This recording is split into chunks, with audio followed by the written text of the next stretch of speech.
WHO meeting to decide on COVID emergency. Canned wine will help save the planet. Global loss of pollinators causing 500,000 early deaths a year. The Netherlands grants Russian independent TV station 5-year license. Nationwide CO2 shortage could force New Zealand breweries to close. United Arab Emirates will teach the Holocaust in schools. Romania quietly catches up with richer neighbors. Danish restaurant Noma to start new flavor search.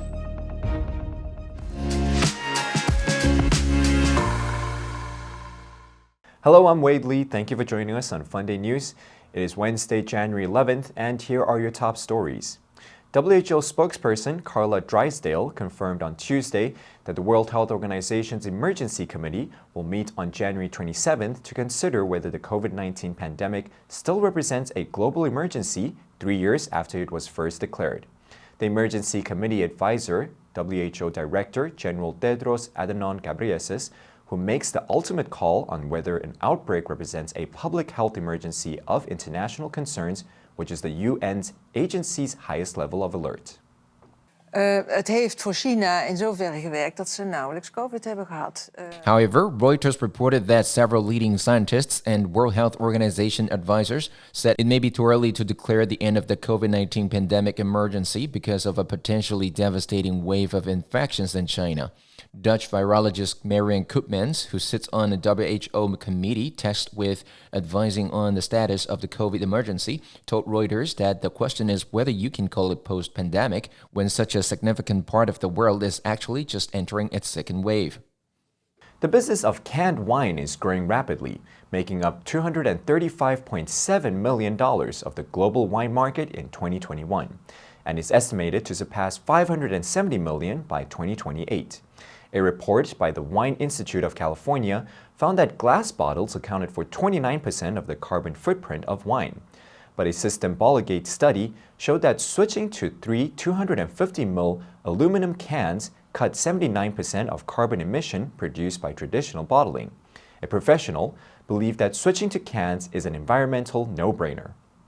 Stockholm-based canned wine brand De Juice co-founder Philip Methinson, who has a background running a sustainability-focused creative agency, advised wine drinkers who care about the planet to consider alternative containers. The creation of glass bottles in white-hot furnaces is hugely energy-intensive. Moreover, aluminum is infinitely recyclable, and almost 75% of produced aluminum is still in use today. In the U.S., only 31% of glass bottles are recycled, compared with 50% of aluminum cans.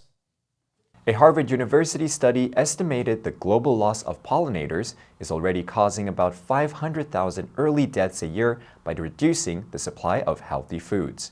The study said since 3/4 of crops require pollination, but the population of many insects are in sharp decline. The inadequate pollination that results has caused a 3% to 5% loss of fruits, vegetable, and nut production. The lower consumption of these foods means about 1% of all deaths can now be attributed to pollinator loss. Researchers consider deaths from heart disease, stroke, diabetes, and some cancers, all of which can be reduced with healthier diets. The researchers found the biggest impact was in middle-income countries like China, India, Russia, and Indonesia, where heart disease, strokes, and cancers were already prevalent due to poor diets, smoking, and low levels of exercise. In rich nations, more people can still afford to eat healthily, even if the price of the foods go up due to lower production. According to a statement on its website, the Dutch media authorities issued a 5-year broadcasting permit for the Russian independent television station TV Rain. The liberal-leaning TV Rain, or DOLT, shifted to broadcasting from Latvia and other countries in July, after being forced to shut its Moscow studio following Russia's invasion of Ukraine. However, Latvia canceled the license of TV Rain in early December, after a presenter said DOLT's reports were helping Russians with equipment at the front. Звучит. Вслед за переговорами с президентом России Эрдоган провел телефонный разговор с Владимиром Зеленским.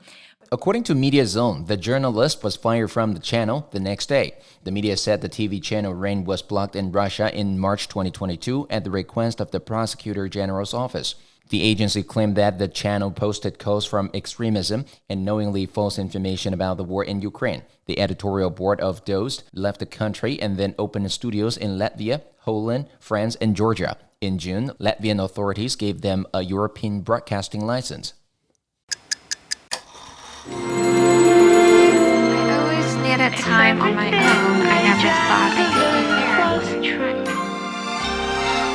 I take your blessings with your heartaches too.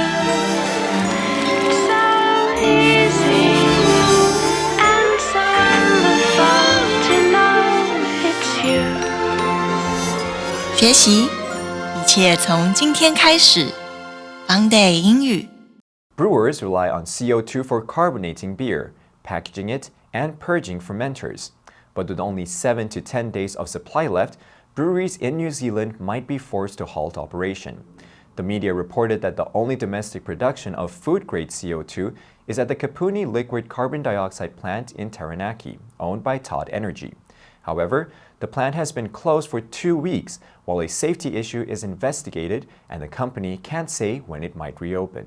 No beer. We're a wee way off that, but a nationwide shortage of liquid CO2 could halt beer production for some brewers. BOC, a gas and welding equipment specialist, buys liquid CO2 from Todd Energy in Taranaki and sells it around the country. It said in a statement it is currently prioritizing supply to medical, safety, and water customers. While some companies make their own CO2 or import it, many rely on the Kapuni plant, which the Brewers Association says isn't sustainable. The cost of CO2 has tripled in the past 6 months, with breweries, big and small, struggling through ongoing shortages. The United Arab Emirates will begin teaching about the Holocaust in history classes in primary and secondary schools across the country. The country's embassy in the United States said in a tweet, "In the wake of historic Abraham Accords, the UAE will now include the Holocaust in a curriculum for primary and secondary schools." The Abraham Accords is the normalization deal between Israel and the UAE that also saw Ibrahim and ultimately Morocco recognizing Israel. This year, it was initially unclear whether the new government... The media reported that the announcement comes as a meeting of the Negev Forum working groups, which grew out of the normalization, began in Abu Dhabi on Monday. Officials from Bahrain, Egypt, Israel, Morocco, the UAE, and the US are scheduled to attend. Egypt has diplomatically recognized Israel for decades. Other Arab nations have refused to diplomatically recognize Israel over its decade-long occupation of land Palestinians want for their future state. Romania's economy is set to outpace its stagnating neighbors this year, helped by European Union funding, currency stability, and foreign investment driven in parts by reshoring from Russia and Ukraine. The International Monetary Fund expects a 3.1% expansion, while even the European Commission's 1.8% growth forecast would place it well ahead of Poland, seen growing 0.7%, and Hungary grappling with a slowdown and sky-high inflation. People here have some of the lowest salaries in Europe, and at least outside of the cities. Today, an average Romanian would spend about 20 months net income to buy a new Dacia Jaga car, the same as a counterpart in traditionally richer Hungary. That follows a decade in which one of Europe's poorest countries, Romania, has quietly closed in on its peers to become Eastern Europe's second largest economy after Poland. According to the most recent figures from Eurostat, GDP per capita expressed in terms of purchasing power was 74% of the EU average in 2021. A 21 percentage point gain since 2010. The famed Danish restaurant Noma, which has claimed the title of world's top restaurant several times, said on Monday it will shut down to transform itself into a pioneering test kitchen dedicated to food innovation and the development of new flavors. Chef René Redzepi's House of Nordic Gastronomy will close by the winter 2024 and re-emerge as Noma 3.0. Redzepi, who is Noma's chef and co-owner, said they will travel to search for new ways to share our work.